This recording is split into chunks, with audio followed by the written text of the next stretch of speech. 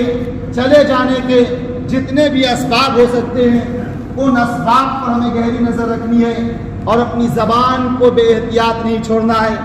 اپنی زبان پر لگام لگانا ہے۔ میرے بھائیوں یاد رکھیے اللہ کے رسول صلی اللہ علیہ وسلم کی وعید اس سلسلے میں بہت بڑی آئی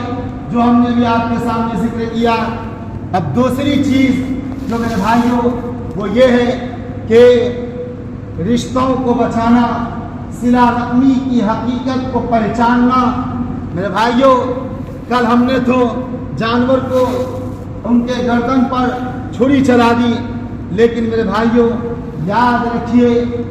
جب تک آپ اپنے اندر جو حسد ہے، جو انا ہے، جو سرکش ہے، جو ضد ہے، جن کی وجہ سے آپ دوسرے سے دور ہیں، میرے بھائیوں جب تک آپ اپنے اس انا کو، جب تک آپ اپنے اس ضد کو، اس ہٹ دھرمی کو، اپنے ان ناجائز خواہشات کو، اپنے ان رویوں کو نہیں کچلیں گے، ان پر چھری نہیں چلائیں گے، تو میرے بھائیوں آپ حقیقی قربانی کی روح سے دور رہیں گے۔ اس وقت تک حقیقی قربانی کی چاشنی آپ کو نہیں مل سکتی ہے، اس وقت تک حقیقی قربانی کا جو اعمال مرتب ہونے ہیں وہ آپ نہیں پا سکتے ہیں۔ میرے بھائیوں اللہ کے رسول صلی اللہ علیہ وسلم نے رشتوں کو جوڑنے کے لیے بہت ساری فضیلتیں بیان کی ہیں، لیکن یاد رکھیے رشتوں کو توڑنے والوں کے لیے اللہ کے رسول صلی اللہ علیہ وسلم نے بڑی وعید فرمائی، لا يدخل الجنت قاطع، کہ جو رشتوں کو توڑنے والا ہے وہ کبھی جنت میں داخل نہیں ہوگا۔ میرے بھائیوں آج ہمارے لیے یہ موقع ہے، آج ہمارے لیے اللہ نے یہ خوشگوار لمحہ دیا ہے کہ ہم نے جو گوشت کی فراوانی حاصل کی ہے ان گوشت کو لے کر جائیں اپنے ان روٹھے ہوئے بھائیوں کے پاس، اپنی ان ناراض بہنوں کے پاس جن کے ہم نے دل دکھائے ہیں۔ میرے بھائیوں ان کے سامنے جائیں، ان کو منائیں، اور جو رشتہ آپ کا اور ان کا رشتہ ہے اس رشتے کو بچائیں۔ میرے بھائیوں یاد رکھیے اگر آپ رشتے کو بچانے میں کامیاب ہو جاتے ہیں تو سمجھیے کہ آپ نے حقیقی ایمان میں قربانی دیا ہے، اور اللہ کے یہاں جو قربانی کرنے کے فضیلت ہیں، جو قربانی کی روح ہے، جو ان کا جوہر ہے وہ ہم پا لیے ہیں۔ میرے بھائیوں بسا اوقات ہم یہ سمجھتے ہیں ارے ہم کیوں جائیں، غلطی تو اس نے کی ہے، غلطی میری نہیں ہے۔ میرے بھائیوں یاد رکھیے اللہ کے رسول صلی اللہ علیہ وسلم نے فرمایا جب دو آدمی ہو اور دونوں قطع تعلق کرنے والا ہو، دونوں انبن ہو، میرے بھائیوں ان میں سے جو پہل کرتا ہے اللہ کے رسول صلی اللہ علیہ وسلم نے ان کے لیے جہاں ایک بڑی فضیلت بیان فرمائی وہیں ان کے لیے ایک بڑی چیز سے برات کا بھی اظہار فرمایا کہ اگر کوئی سلام میں پہل کرنے والا ہے تو وہ نفاق سے بری ہے۔ میرے بھائیوں لفظ نفاق یہ کوئی معمولی چیز نہیں ہے، لفظ نفاق یہ اتنی خطرناک چیز ہے کہ جن کے بارے میں قرآن کہتا ہے ان المنافقین فی الدرک الاسفل من النار، کہ نفاق رکھنے والوں کا درجہ تو جہنم کے دوزخ کے سب سے نچلے طبقے میں ہوگا، سب سے جو کھائی والا ہوگا، جس میں سخت عذاب ہوگی، وہ اس کا ٹھکانہ ہوگا۔ میرے بھائیوں اب بولیے اب صرف اگر رشتوں کو بچانے کے لیے، صلہ رحمی کرنے کے لیے آپ اگر پہل کرتے ہیں، وہ پہل سلام کے ذریعے بھی ہو سکتا ہے، محبت کے ذریعے بھی ہو سکتا ہے، تو میرے بھائیوں آپ اس بڑی وعید سے اور اس بڑی جو عذاب جن پر مرتب ہے ان سے آپ بری ہونے کا، ان سے آزاد ہونے کا اللہ کے رسول کے ہاتھوں سرٹیفکیٹ پا رہے ہیں۔ میرے بھائیوں یہ کوئی معمولی بات نہیں ہے۔ تو بہرحال دوسری چیز یہ ہے کہ ہم رشتوں کو بچائیں، رشتوں کو توڑنے سے بچیں بلکہ رشتوں کو جوڑے رکھیں۔ میرے بھائیوں تیسری چیز یہ ہے کہ ہم کھانے پینے میں اعتدال، شکر گزاری سے کام لیں۔ یاد رکھیے اس میں دو چیز آتی ہیں، ایک بسیار خوری اور رزق کا برباد کرنا، اور میرے بھائیوں دوسرا دین سے دوری، دین سے غفلت۔ اب ہم اتنا نہ کھا لیں، ہم اتنا اپنے پیٹ میں نہ ڈال لیں کہ ہمیں اسپتال تک پہنچایا جائے۔ میرے بھائیوں اللہ کے رسول صلی اللہ علیہ وسلم نے تو یہ فرمایا کہ تم اپنے پیٹ کے کھانوں کو 3 کھانوں میں تقسیم کرو. ایک کھانے میں تم کھانا ڈالو اور دوسرے کھانا اور تیسرے کھانا کو میرے بھائیوں خالی رکھو. لہذا اب اگر اللہ نے گوشت کی فراوانی دی ہے تو میرے بھائیوں کھانے میں بے احتیاطی نہیں برتنا ہے. اتنا نہیں کھا لینا ہے کہ ہم بیمار پڑ جائیں, ہمیں ڈاکٹروں اور اسپتالوں کا چکر لگانا پڑے میرے بھائیوں. اور اسی طرح رزق کی جو اسراف ہیں ان سے بچیں. یعنی ہم کھاتے تو کم ہیں لیکن اتنے لے کر بیٹھ جاتے ہیں کہ میرے بھائیوں آدھا ڈسٹ بین میں کوڑے دان میں جاتا ہے, آدھا پیٹ میں جاتا ہے. یاد رکھیے, ذرا اپنے دل پر ہاتھ رکھ کر سوچئے کہ جن گھروں میں قربانی نہیں ہوئی ہوگی, جن کو اللہ نے وسعت نہیں دیا ہوگا, جن تک گوشت نہیں پہنچ پا رہا ہوگا,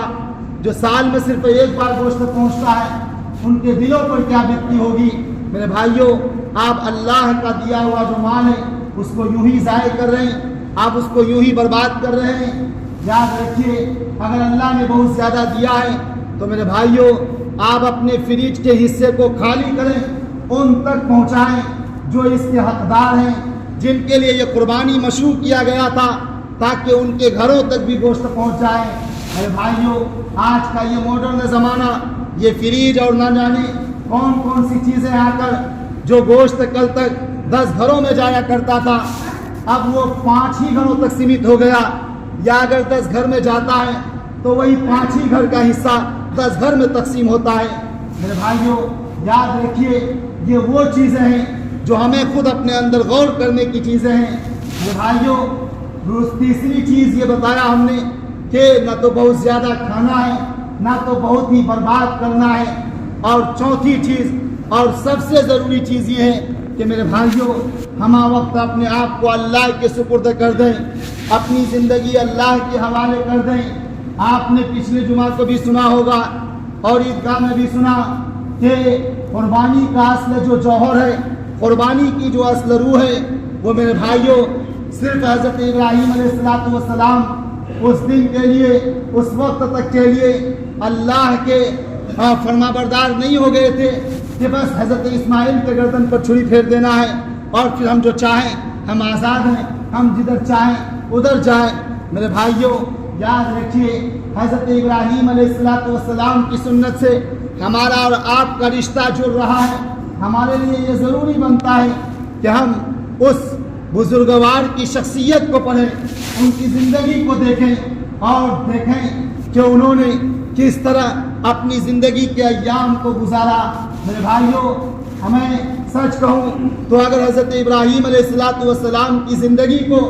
حیات تفسیر کہا جائے, حیات قربانی کہا جائے, یعنی قربانی کی تفسیر کہا جائے تو یہ زیادہ صحیح ہوگا. اس لیے کہ آپ نے سنا حضرت ابراہیم علیہ السلام جب بچپن میں پیدا ہوئے تو اپنے والدین کی محبت سے دور ہوئے. جب تھوڑے اور بڑے ہوئے تو نمرود کا مخالفت کرنے کی آداش میں آگ کا مقابلہ کیا. اور میرے بھائیوں پھر اور بڑے ہوئے تو اللہ تبارک و تعالیٰ نے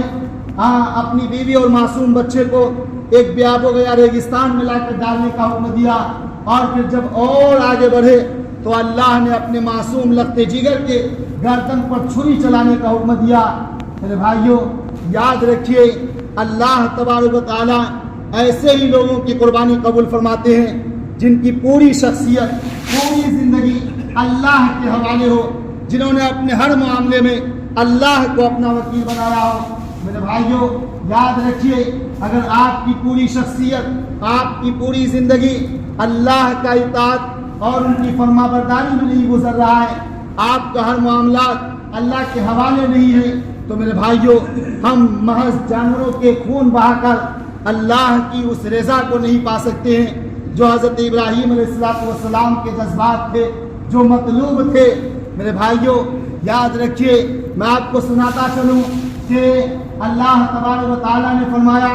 کہ اللہ کو نہ تو ان کا گوشت پہنچتا ہے نہ ان کا خون. لن ینال اللہ لحومها ولا دماؤها ولکن ینالہ التقوی منکم, بلکہ اللہ کو تو وہ چیز پہنچتی ہے جو آپ کے دل میں, جو آپ کے اندر کیفیت تاری ہوتی ہے, جو جذبات پیدا ہوتے ہیں، جو جانثاری فداکاری کے جو جذبات آتے ہیں، وہ چیز اللہ کو پہنچتی ہے۔ میرے بھائیوں،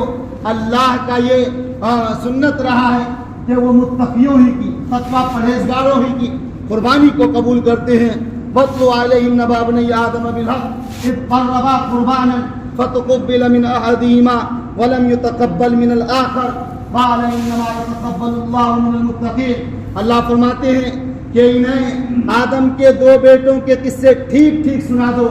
کہ ان دونوں نے قربانی دی، لیکن میرے بھائیوں حضرت اللہ تبارک و تعالیٰ نے ایک بیٹے کی قربانی قبول کی اور دوسرے کی قربانی قبول نہیں کی، اور جس کی قربانی قبول نہیں کی اس نے کہا دوسرے بھائی سے جس کی قربانی قبول ہو گئی تھی کہ میں تمہیں جان مار دوں گا۔ میرے بھائیوں، اس کے جواب میں اس بھائی نے کہا جن کی قربانی قبول ہو گئی تھی کہ ارے اگر تم اپنے آپ کی فکر کر، اپنے اندر جو تقویٰ ہے وہ پیدا کرو، اگر آسمانی آگ نہیں آئی یعنی اللہ نے تمہارے جانور کو قبول نہیں کیا تو اس میں میرا کیا قصور ہے جو تم مجھے کہہ رہا ہے کہ میں تمہیں جان مار دوں گا، تمہیں قتل کر دوں گا۔ حقیقت یہ ہے کہ تمہارے اندر ہی کھوٹ ہے، پہلے تم اپنے نفس کی اصلاح کرو، اپنے نفس کے اندر جو کھوٹ ہے اس کو صحیح کرو، پھر جا کر اللہ کے حضور قربانی کرنا۔ تو میرے بھائیوں، اللہ تبارک و تعالیٰ نے یہ بتا دیا کہ جب تک ہمارے جذبات، ہمارے اندر تقویٰ اللہ کے سامنے، اللہ کے دین کے لیے، اللہ کے دین کو بلند کرنے کے لیے، اسلام کے پرچم کو دنیا میں عام کرنے کے لیے من مٹنے کا جذبہ نہیں ہوگا، جب تک ہم اپنا وجود، اپنی جان اللہ کے نظر کرنے کی حالت میں نہیں ہوں گے، یاد رکھیے اس وقت تک ایک کیا، 100 کیا، ہزاروں لاکھوں کروڑوں قربانی کریں، میرے بھائیوں وہ قربانی لا حاصل ہے، سوائے اس کے کہ آپ کو عام دنوں کے مقابلے میں اس دن میں کچھ زیادہ گوشت کھانے اور کھلانے کو مل جائے گا۔ بہرحال اللہ تبارک و تعالیٰ سے دعا کرتے ہیں کہ اللہ ہمیں اس موقع پر 4 باتیں سمجھنے اور اس پر عمل کی توفیق عطا فرمائے۔ پہلی چیز یہ ہے کہ میرے بھائیوں، ہم قربانی تو کرنی ہے، اب اپنے اعمال کی حفاظت کرنی ہے، اور دوسری چیز یہ ہے کہ صلہ رحمی کرنا ہے، رشتوں کو جوڑنا ہے، توڑنے سے بچانا ہے، اور تیسری چیز یہ ہے کہ ہم بہت زیادہ کھائیں گے نہیں اور نہ بہت زیادہ برباد کریں گے بلکہ مستحقوں تک پہنچائیں گے، اور چوتھی چیز سب سے ضروری چیز یہ ہے کہ ہم ابھی سے آخر دم حیات تک اپنے آپ کو، اپنی پوری شخصیت کو، پوری زندگی کو اللہ کے حوالے کر دیں گے۔ وآخر دعوانا الحمدللہ رب العالمین۔ سنت پڑھنا۔